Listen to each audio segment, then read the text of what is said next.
নমস্কার বন্ধুরা, সবাইকে স্বাগত সিম্পল ফুড অ্যান্ড ট্রাভেলে। আজকে নতুন পদ্ধতিতে চিকেন কষা তৈরি করে দেখাবো। ভিডিওটা সম্পূর্ণ দেখার অনুরোধ রইল।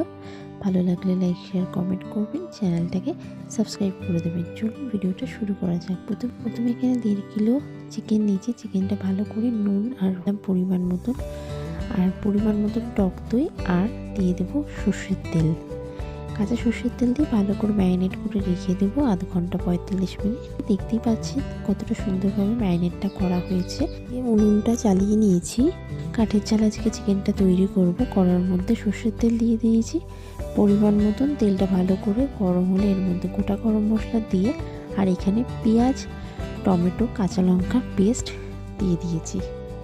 এখানে 5টা পেঁয়াজ, 2টো টমেটো আর 6-7টা কাঁচা লঙ্কার পেস্ট এখানে দিয়ে দিয়েছি। সম্পূর্ণ রান্নাটা কাঁচা লঙ্কাতেই হবে আর কাঠের চালে হবে।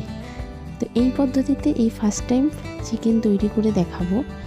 আশা করি ভিডিওটা তোমাদের সবার ভালো লাগবে। যারা চ্যানেলে নতুন ভিডিও দেখছো, চ্যানেলটি অবশ্যই সাবস্ক্রাইব করে দিও। ভালো করে মশলাটা কষিয়ে নিয়েছি, তেল ছেড়েছে। এবার এর মধ্যে পরিমাণ মতো রসুন দিয়ে দিলাম। রসুন বাটা দিয়ে আবারও ভালো করে মশলাটাকে কষিয়ে নেব যতক্ষণ না পর্যন্ত ভালো করে তেল ছাড়ছে। খুব সুন্দর কালারটা এসেছে, তোমরা দেখতেই পাচ্ছ। এবার এর মধ্যে ম্যারিনেট করা মাংসটা সম্পূর্ণটা দিয়ে দিলাম। দিয়ে ভালো করে এবার মশলার সাথে কষিয়ে নেব মাংসটাকে। খুব ভালো করে মাংসটাকে কষিয়ে নিতে হবে। এবার চাপা দিয়ে দিলাম। চাপা দিয়ে কিছুক্ষণ এটা ফুটুক, যতক্ষণ না জলটা বেরাচ্ছে। জলটা বেরিয়ে যাওয়ার পরে আবারও ভালো করে মাংসটাকে কষিয়ে নেব।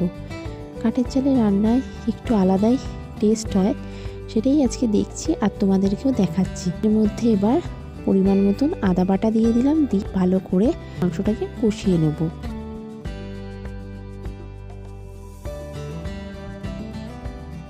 মাংসটাকে কষিয়ে নিতে হবে। এবার এর মধ্যে গুঁড়ো মশলা দিয়ে দিলাম, হলুদ দিয়ে দিলাম, পরিমাণ মতো নুন আর পরিমাণ মতন জিরে গুঁড়ো, ধনে গুঁড়ো আর দিয়ে দেব 2 চামচ কাশ্মীরি লঙ্কার গুঁড়ো। কোনো শুকনো লঙ্কা ব্যবহার করছি না।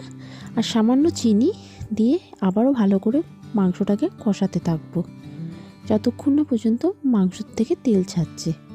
খুব ভালো করে মাংসটাকে কষিয়ে নেব। আপনারা যারা চ্যানেলটি সাবস্ক্রাইব করেছেন তাদেরকে অসংখ্য ধন্যবাদ। কখনো তৈরি করতে পারেন এইভাবে কাঠের জালে চিকেন কষা, অবশ্যই তৈরি করে কমেন্ট করে অবশ্যই জানাবেন।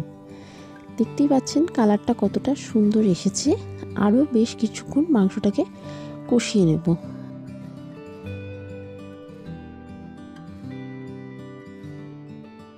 খুব সুন্দর মাংসর থেকে তেল ছেড়েছে।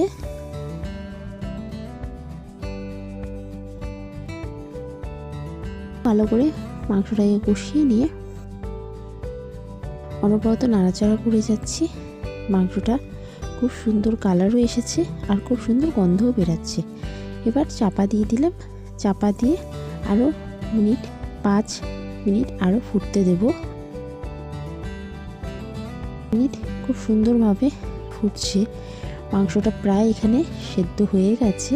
আবারও ভালো করে নাড়াচাড়া করে নিচ্ছি। এইভাবে মাংস তৈরি করলে মাংসের স্বাদ সত্যি অনবদ্য হয়। আবারও চাপা দিয়ে আরও 5 মিনিট ফুটতে দেব। 5 মিনিট এখানে ফুটে গেছে। মাংসটা পুরো তৈরি হয়ে গেছে। এবার নামিয়ে রেখে দেব। আপনাদের ভিডিওটা কেমন লাগলো অবশ্যই জানাবেন। আশা করি ভালো লেগেছে। ভালো লাগলে লাইক শেয়ার কমেন্ট করবেন, চ্যানেলটাকে সাবস্ক্রাইব করবেন। আর অবশ্যই একবার এইভাবে কাঠের জালে মাংস তৈরি করে অবশ্যই কমেন্ট করে আমাকে জানাবেন। এখানে মাংসটা নামিয়ে রেখে দিয়েছি আর ওপর দিয়ে হালকা গরম মশলা ছড়িয়ে দিলাম। ছড়িয়ে দিয়ে এবার চাপা দিয়ে দেব। চিকেন কষা এখানে পুরো তৈরি।